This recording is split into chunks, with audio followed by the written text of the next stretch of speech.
Assalamu alaikum wa rahmatullahi wa barakatuh. Walaikum assalam wa rahmatullahi wa barakatuh.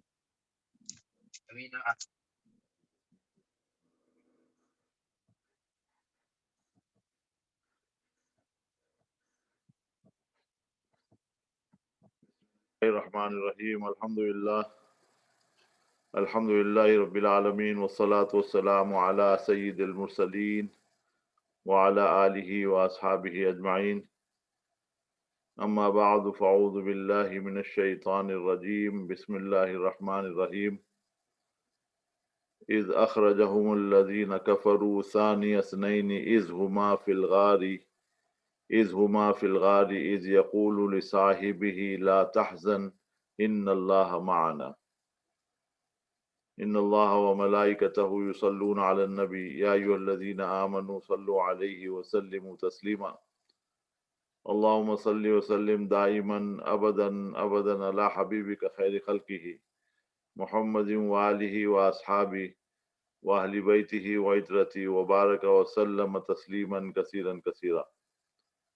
Respected brothers and sisters and my dearest children,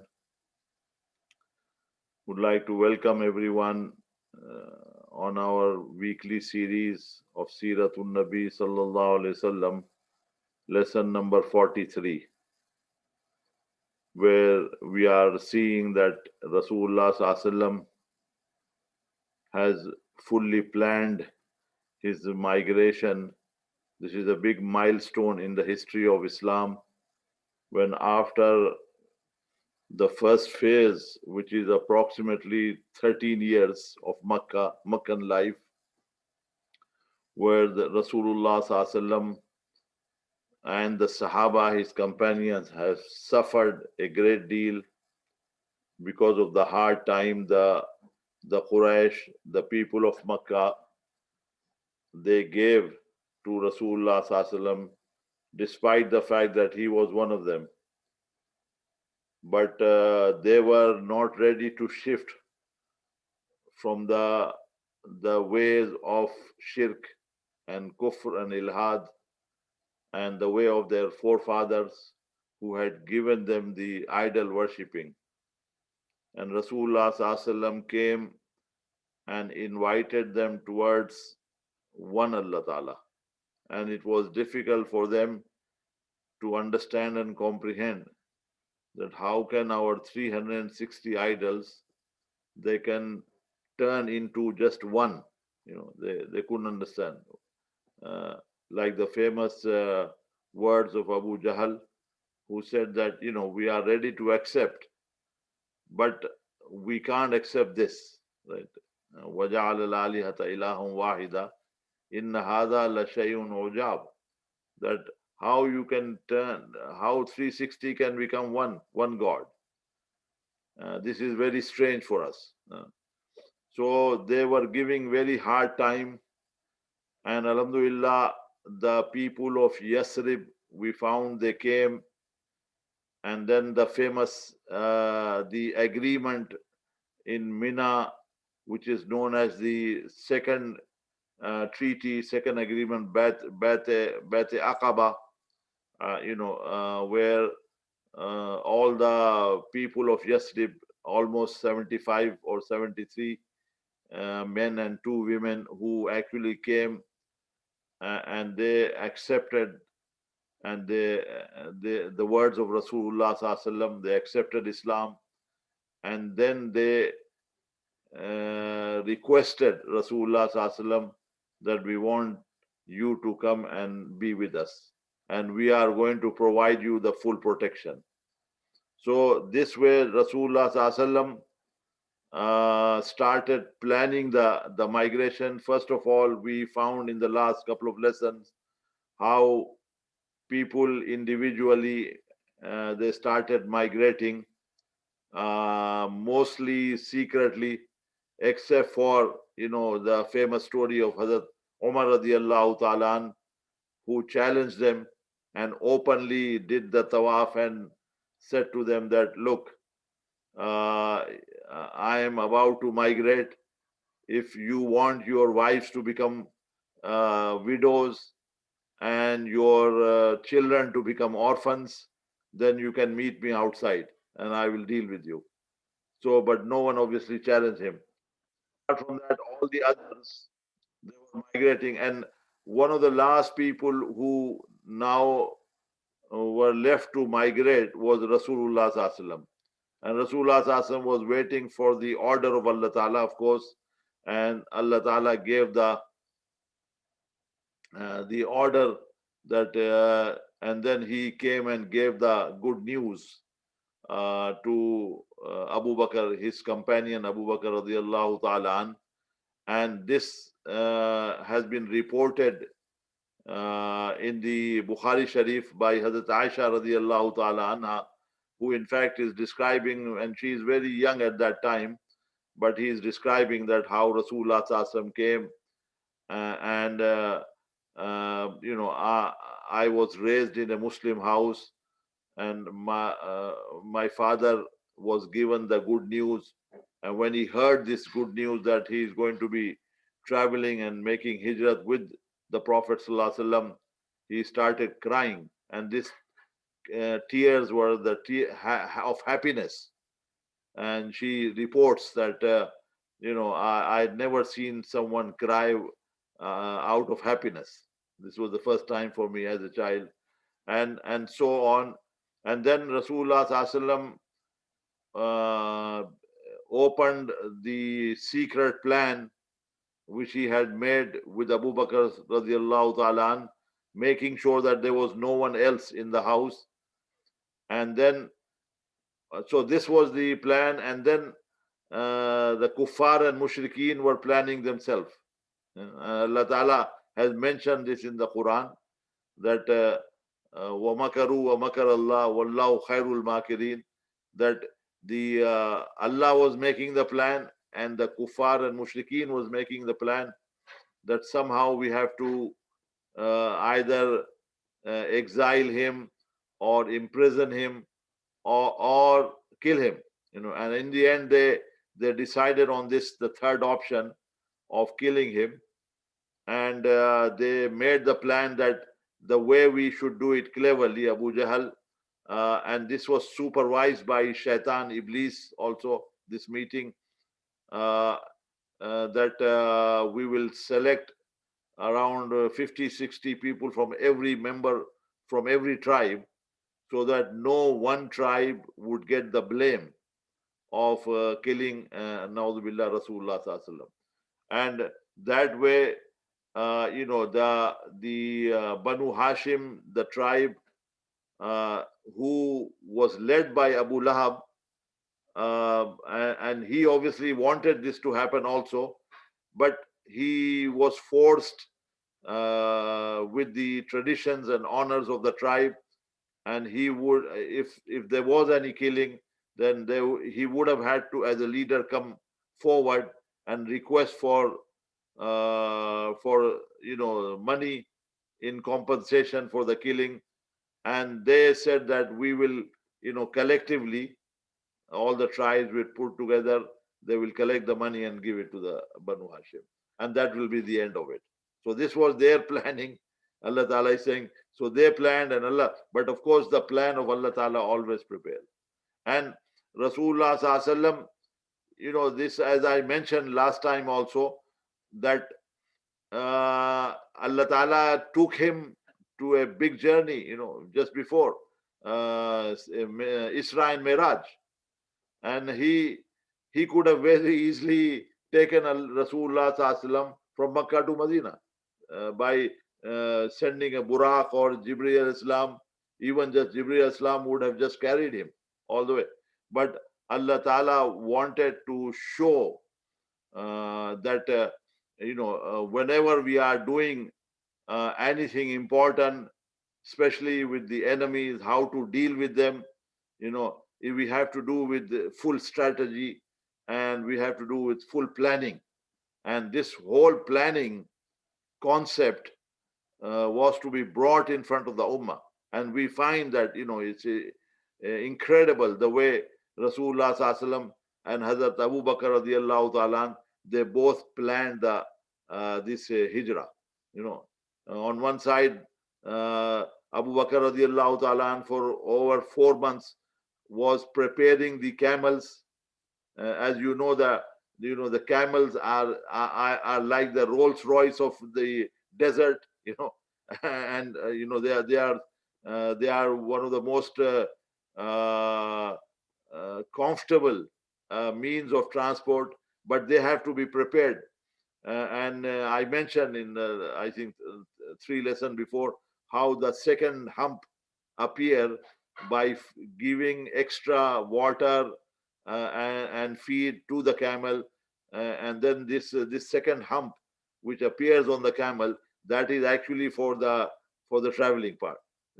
Allah Ta'ala has created this animal, uh, and that's why Allah Ta'ala in the Quran is also mentioning about this camel.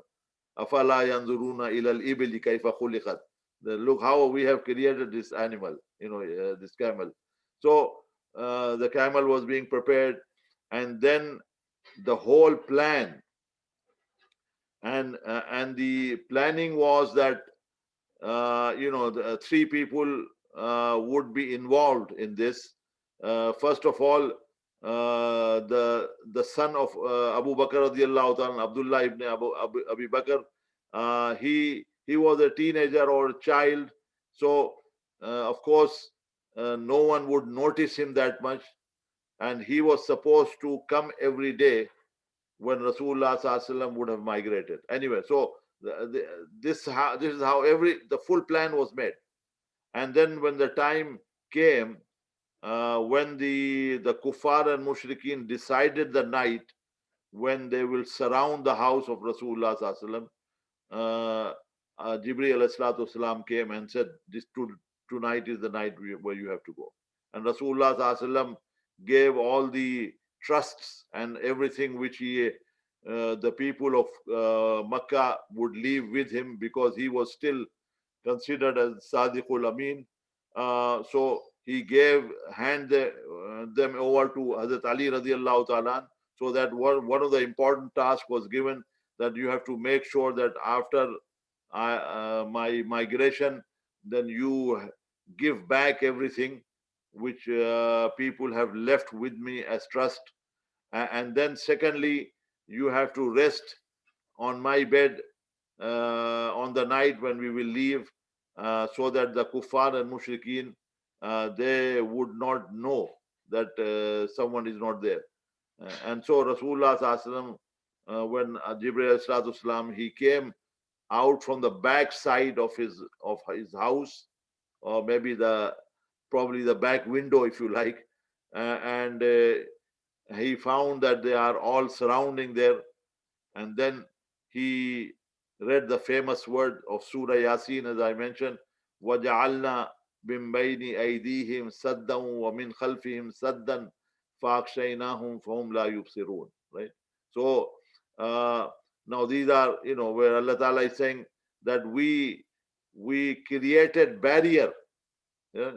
We created barrier in front of them and behind them, and we encircled them and blinded them completely, so that they فَهُمْ لَا يُبْصِرُونَ, they could not see anything. The Rasulullah Azam is actually walking through the middle of them, and Allah Ta'ala created that situation, and that they couldn't see him. And Rasulullah Azam took dust and threw at them, and it created a cloud, and also it was on the shoulders and heads of each of these people who were there. This dust was there when they found that afterwards. So Rasulullah Sallallahu left, and then met Abu Bakr radiallahu ta'ala, and then they started in the middle of the night quietly walking out. And this was a big moment for Rasulullah Sallallahu.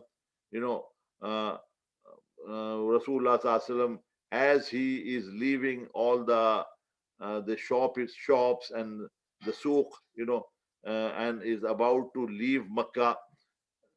Last minute, Rasulullah Sallallahu turns back and looks at Makkah for the last time, because this is with the history is telling us that this is the time he is leaving. Now he will not be back until the Fatah Makkah time, right? So he's leaving his homeland, and this is a very emotional moment for Rasulullah Sallallahu Alaihi Wasallam. Rasulullah Sallallahu Alaihi Wasallam, he turns around and looks at Makkah and says, oh Makkah, you are very blessed, and I love you so much, and I would not have left you if these people would not have thrown me out.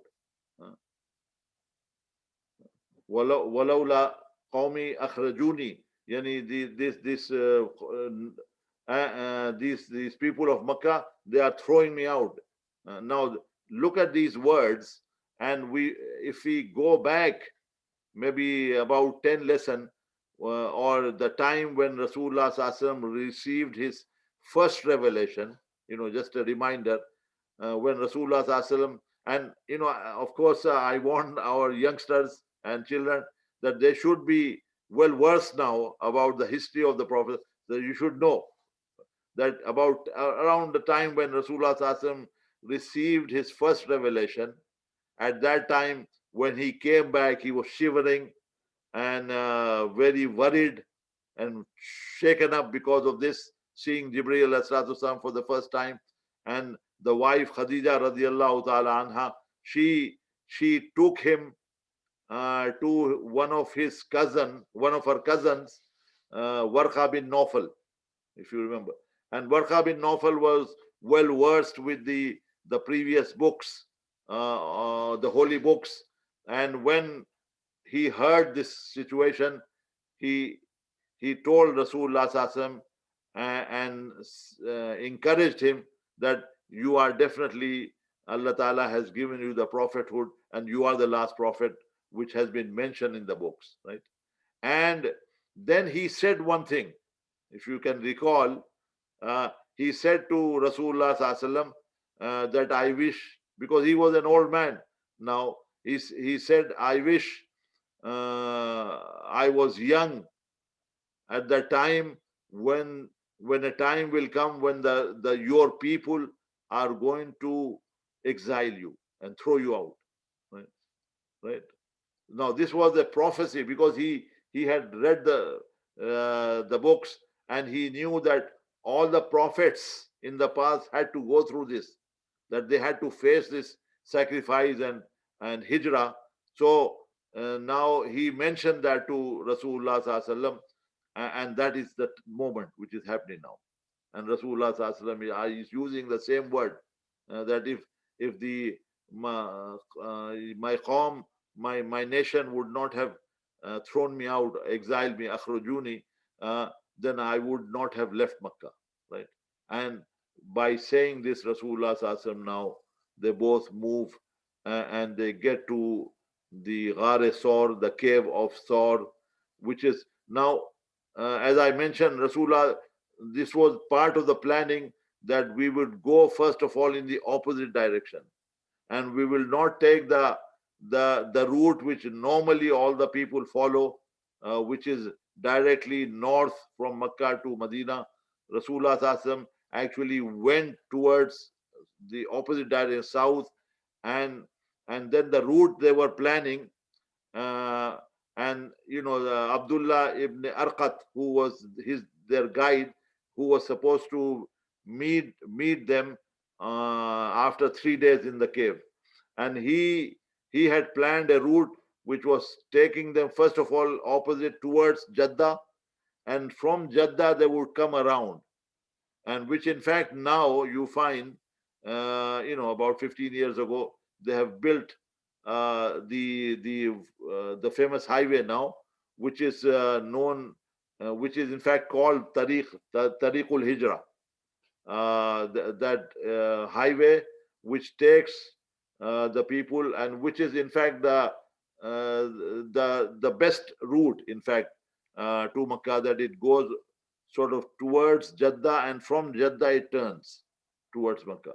So that's the route which Rasulullah Sallallahu Alaihi Wasallam had planned, and they were supposed to stay in the cave so that no one would know what has happened, right? But of course, when the morning came, And Rasulullah Sallallahu and Abu Bakr radiallahu, they are already in this cave now. And the kuffar and mushrikeen, they find out that he's gone. He's gone from the middle. So the first thing Abu Jahal is doing, he goes to the house of Abu Bakr radiallahu ta'ala. And of course, in the house, Asma radiallahu ta'ala anha, the eldest daughter of Abu Bakr radiallahu, she is there. And the blind grandfather is there, Abu Qahafa. And Aisha radiallahu ta'ala anha, she's just a child. So Abu Jahal, they comes and they start questioning her. And they said, where is your father? So she says, I don't know. I don't know where my father is. And so then Abu Jahal, actually, it's mentioned, Ibn Hisham has written in the books that he slaps her in so hard that one of her earrings actually comes out and from the ear. So, but and then they are very disappointed, these mushrikeen, and now they want their plan to succeed. Somehow they are saying that we have to take immediate action so that we don't allow him to leave the surrounding of Makkah, right?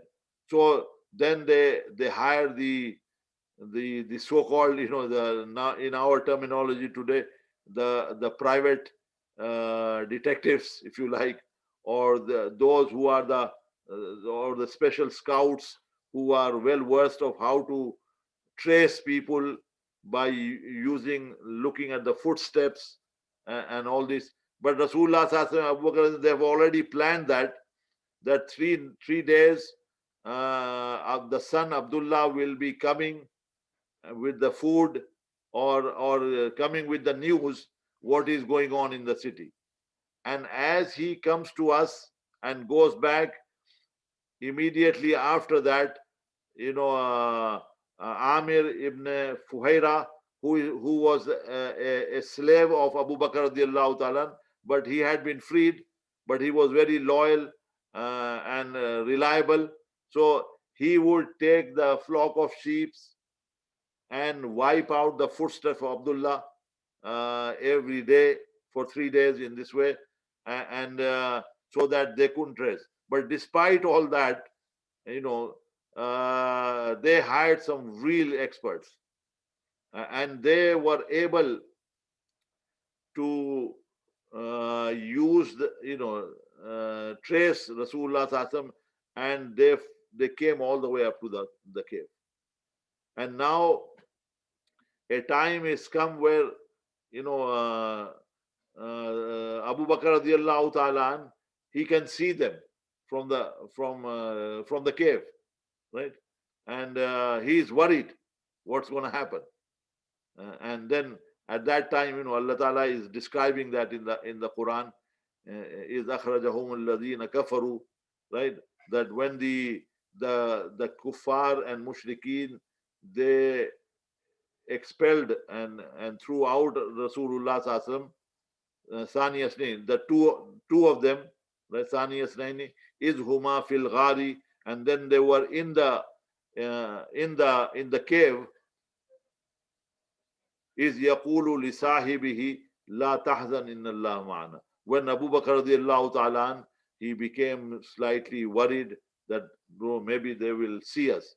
And at that time, this is mentioned, is Musnad Imam Ahmad has mentioned that that a spider actually put the web over the cave. Although it's not a strong hadith, but it is there. Imam Ahmad has mentioned his Musnad that a spider had put the web, but they were able to see the footsteps of these people. You can imagine how clever they must have been, these private detectives, to be able to come, and they were able to lead and all of them, they came. Abu Jahal and all the big leaders, when they found that These private detectives, we can see the traces up to here, but after that we don't know where they have gone. So they brought them and they are able to see them. And Rasulullah Sallallahu Alaihi Wasallam is saying the famous one, La tahzan inna Allah ma'ana. Don't worry, Abu Bakr, Allah is with us, right? And from that, uh, ulama and mufassirin, they have taken out a very important, result, if you like, that the help of Allah Ta'ala and support of Allah Ta'ala is with this ummah also, right? Because, there is a incident, similar incident which has happened at the time of Musa alayhi salatu wasalam. And Musa alayhi salatu wasalam, if you know the story, he is going with his nation, taking them all, and they arrive at the Red Sea, and Pharaoh finds out, and Pharaoh comes from behind, right? And now they are trapped because the sea is in the front, and the army of Pharaoh is behind them, and they are trapped. And the nation, all the people of Musa alayhi salatu wasalam, the followers, they say to Musa, and Allah has mentioned this in the Quran, they say to Musa alayhi salatu wasalam, "Oh Musa, we are finished. Inna lamudrakun." Right? We are finished because we are trapped. We can't go back. We can't go forward. Right? So we are trapped. So at that time, Musa alayhi salatu wasalam said to them, and Allah is mentioning this in the Quran, but there Musa alayhi salatu wasalam, Kalla inna Rabbi sayahdeen. Right? That inna Ma'ya Rabbi sayahdeen. Inna Ma'ya Rabbi sayahdeen. Right? That he says that no, my Allah is with me and he will find a way out for me. Right? So ulama mufassirin, they have said that in this ayat, Musa alayhi salatu wasalam is saying to his nation or his followers that no, Allah is with me, and he's using the singular, Allah is with me, and Allah will find a way out for me. But in the case of here where Abu Bakr radiallahu ta'ala and Rasulullah sallallahu alaihi wasallam, so the prophet and the follower, one follower is there with him, and he's worried that what's going to happen, they will find us. And at that time, Rasulullah sallallahu alaihi wasallam is saying, and this is in the Quran, of course, Allah is describing, La tahzan, inna Allah ma'ana. So here, Mufassirin, they say, Allah Ta'ala is not using singular. That Rasulullah sallallahu alaihi wasallam is not saying that don't worry, Allah is with me and he will help us. So he's saying, don't worry, Allah is with us. He's using the plural. That means because the Prophet ﷺ is the last prophet, there will be no other prophets coming after him. Now the responsibility of what the prophets were doing is now being handed over to this ummah. This is the followers of the Prophet ﷺ. Because of that, the promise of help of Allah, as it used to come to the prophets, it will continue to come to the followers, because they will be doing they are not, of course, they don't have that status, or they cannot become prophets, or they don't have that status. However, they are doing the responsibility of the prophets. Allah Ta'ala has obviously mentioned in other words of the Quran that you are the best of all the nation, and you have been taken out for the entire humanity. Kuntum khayra ummatin ukhrijat linnas ta'muruna bil ma'rufi wa tanhauna 'anil munkari wa tu'minuna billah. So the responsibility of the prophets is now being handed over to this ummah. Because of that, Rasulullah sallallahu alaihi wasallam is saying to Abu Bakr radiallahu ta'ala that La tahzan, inna Allah ma'ana. Allah is with me. So they are now there, and they are Allah Ta'ala saves them. They are unable to see because Allah is obviously protecting them. And Allah Ta'ala causes this spider to put the web. And there other stories have been mentioned, although they are not strong hadiths, like the pigeon comes and they lay the eggs also. So there is no authenticity, or these are hadiths there or riwayat there, but not too much weight in those riwayat. So, but anyway, they have been mentioned, so there is no harm in mentioning it to at the moment. So anyway, so Allah Ta'ala is protecting them, and meanwhile, in every day in the for 3 days, Abdullah comes, and in one riwayat is mentioned Asma bint Abu Bakr. She also comes and brings the food, uh, uh, and uh, and then the third day they are going to meet, the this guide, who is going to Abdullah ibn Arqat or Urayqat, the name has been mentioned, Ibn Sham has mentioned, and he now takes them, and they follow the route, which is first goes towards Jeddah, and from Jeddah they are now, and they start. So these, in one riwayat is mentioned there are three of these people: Rasulullah Sallallahu Alaihi Wasallam, Abu Bakr radiallahu anh, and Abdullah ibn Arqat, three of them on the camel, and one riwayat mentioning that the Amir ibn Fuhaira is also the slave is also with them. But anyway, three are there, and they are now passing through the deserts, and there is a tribe. There is a famous story now connected with this Hijrah. In fact, two of them which are worth mentioning, and one of them is Suraqa radiallahu ta'ala. He's the Suraqa ibn Malik.